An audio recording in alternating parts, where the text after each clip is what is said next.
Hello again. In today's episode, we'll quite simply be just adding instances to FiberFX and making use of all the procedural goodness that comes with that. We'll keep this one really simple. I'm just going to take the sketch tool, I'm in back view, and I'm just going to draw a couple of little branches.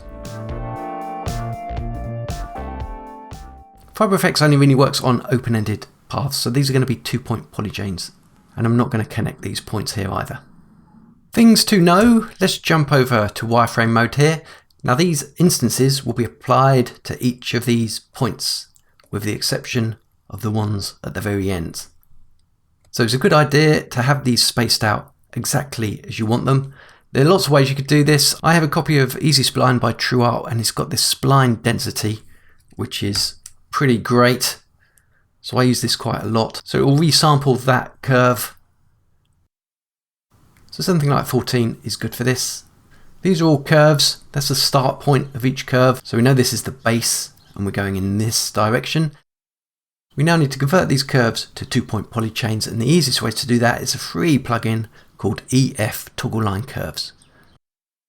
So these are now 2-point polychains, and I'm just going to hit F3 and drop them to the ground. These are now a chain of 2-point polygons, so we can check that just by hitting W. And under polygon statistics, here we go, 2 vertices. We've got 42 of them. They're currently flat, but that's okay. You could add some deforming if you like, but I'm going to use FiberFX to add a bit of depth. So this object is what I've called a tree. And what I should also say is that I've gone to the pains of creating a really complicated arrow shape that we're going to use as the instance. This is pointing down the Z or Z, basically just to check our alignments are correct. So let's save all of this and send it to layout. Let's launch straight into FiberFX. So I don't need the arrow, so I'm going to turn that off and we're going to be instancing that. Anyway, let's select the tree and over in the Effects tool tab, we'll click on FiberFX. Okay, the tree, we want to activate that. We also want to see that in OpenGL. Now our grid is 1 meter, so these are quite large, so we're not necessarily going to see them at the moment. But the fiber width, let's make those 10 centimeters is a little bit on the large side, so let's make it 1 centimeter. Styling, the first thing I tend to do is take out this 10% fiber kink. Okay, so that's gone. And what I might also do is open the surface editor. There are our fibers. I might just add a principle to that, just so they're a flat color. While we're setting up, I'm just going to keep it to these basic 3 fibers. Close down the FiberFX window and we will select the arrow. You may think we add instances directly to the tree, but we don't. We'll come over to the Items tab, and where it says Clone, we will go for the Clone instance, which is Option C on the Mac. I'm not sure what it is on a PC. That's created as a null with an instance generator attached to it. So P for Properties, under the Instance Generator, there is our 1 instance. Let's turn that on so we can see it. There it is. Now under type, you may think to yourself, well, what do I use here? There's nothing to attach it to. In fact, a feature request, hopefully if there is a future, will be to have a FiberFX option down here. Well, obviously we don't have that at the moment, but we do need to generate some instances. So I'm just going to select rectangular array. We're going to leave X as 5 and we're going to use 1 on the Y and the Z, which leaves us with this. The only drawback to this is we're going to have to manually enter how many instances we need. So we need to calculate that first. So although I just closed it, let's reopen up the FiberFX window. We're going to multiply a few elements together. We have 1 fiber and we have 1 cluster. So 1 times 1 is 1. But we also need to multiply to that. P for Properties. Under the Primitive tab, it will tell us how many polygons we've got. So 1 times 1 times 42, which I can tell you is 42. So that's our formula for getting the amount of instances on the fiber. It's basically times that with that and the amount of polygons, so 42 in this case. Let's attach these to our fibers. Over in the Offset tab, where it says Mode from Random, we will switch to Uniform. And while we're here as well, we're going to deal with rotations and we're going to do the same for the mode there. Over into the nodes, and we're going to use a really simple setup to align all these together. We'll deal with the offsets. So let's get a FiberFX node. and this is native. Double click on that. We want it to be the tree, which it has already defaulted to. And then we're going to take ID index into the edge. We need to take the points of the fibers now and subtract the position of the instances. So we'll get a subtract node. Let's get the vector one. And we're going to take the fiber edge position world, not the base, the edge. And we're going to subtract from that the base position of each instance. And we're going to plug that into the offset. And as you can see, everything has nicely jumped to place. Finally, rotations. Now I have to admit, I'm no expert in matrix and all that sort of trigonometry stuff. But what I do know is a tangent is basically a forward vector, I think. Anyway, let's go for a matrix. Here we go, a matrix HBB. I'm going to take the world, fiber tangent world, into the forward. And then we're going to take the output into the rotation. And look at that, everything has nicely aligned to the fibers. You'll probably get a few people who know what they're talking about tutting at this setup, but it's all working quite nicely, so I'm just going to go with it. And that's essentially the whole setup. We don't really need to touch much here, but we'll take it a couple of steps further. Let's take the random down. So let's talk about the FiberFX. We'll jump over to that tab again. Here it is. Let's increase these fibers, something like 5. Let's have a play with some of these parameters as well.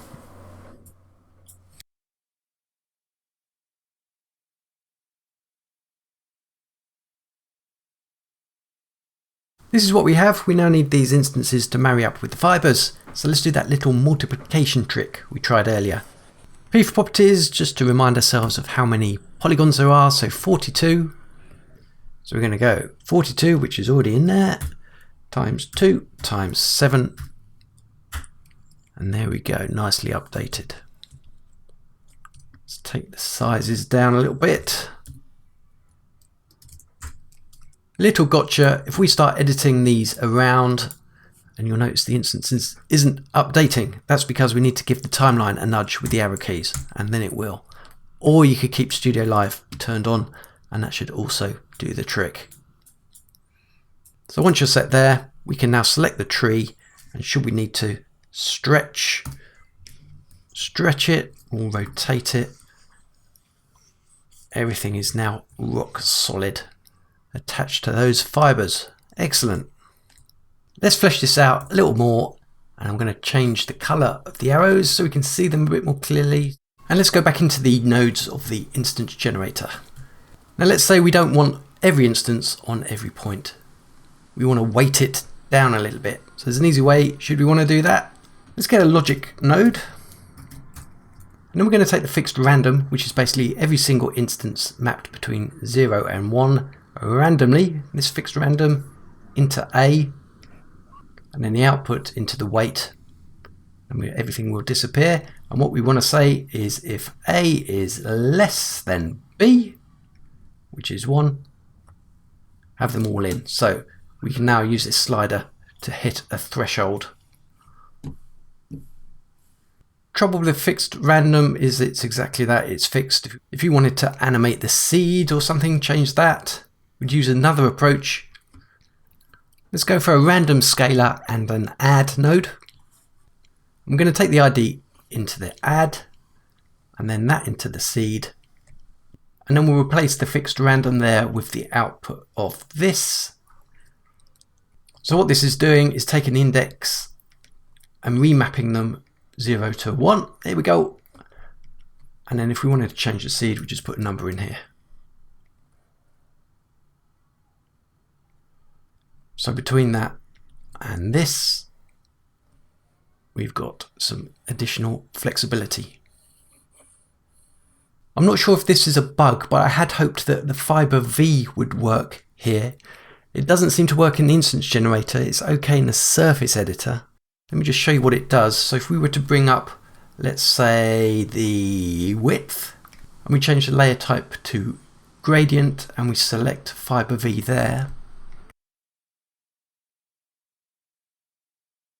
What this is doing is taking a fiber length and mapping a value of 0 at this end and 1 at this end, which means I can play around with this.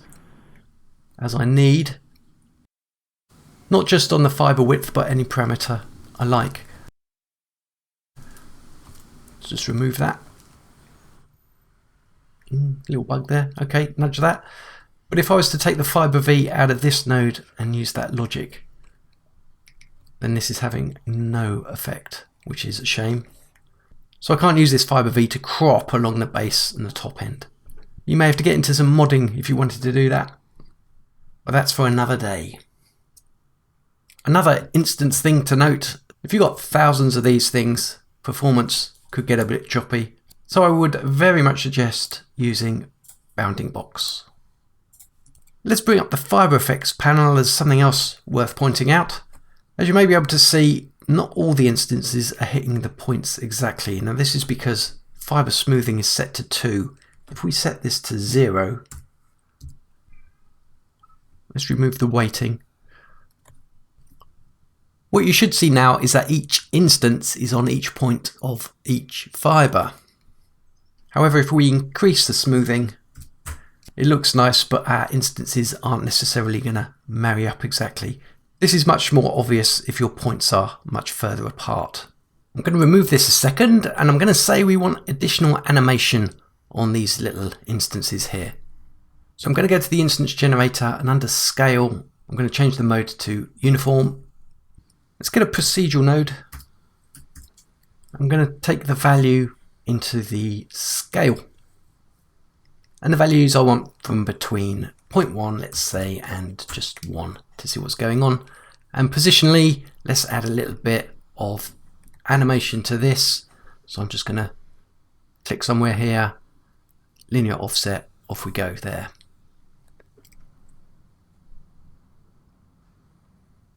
Perhaps I'll take the maximum down as well.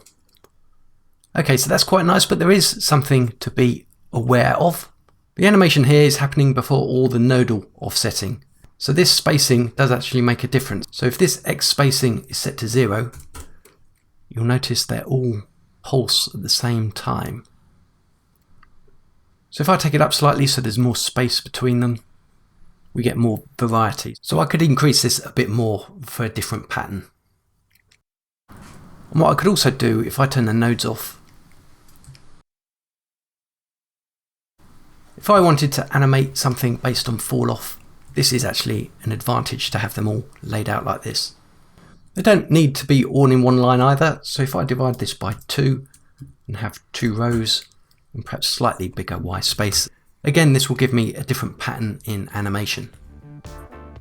Similarly, if we were to use a radial array, if a radius is of 0, they're all doing the same thing. If it's like 10 meters, they'll all do something slightly differently.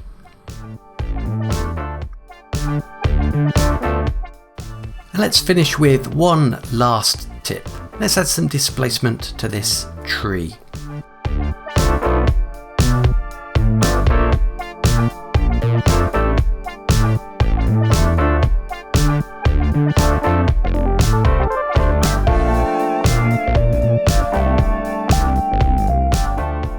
We have a really basic ripple procedural texture on the X, so I'm just going from left to right basically. And what you'll notice, which is a bit of a pain, is that we get some flipping. If you look at the bottom here, it kind of flips in direction. Now this is annoying, and the only way to deal with it really is to clamp it. So let's get a scale node and then add a gradient to that. So it's all black at the moment, so it's not doing anything.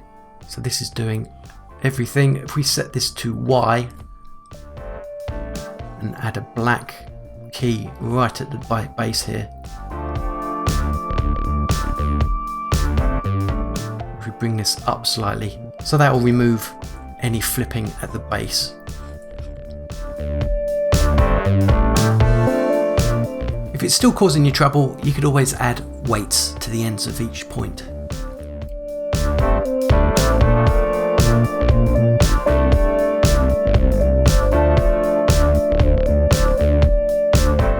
I'm starting to bore myself now, so it's time to finish.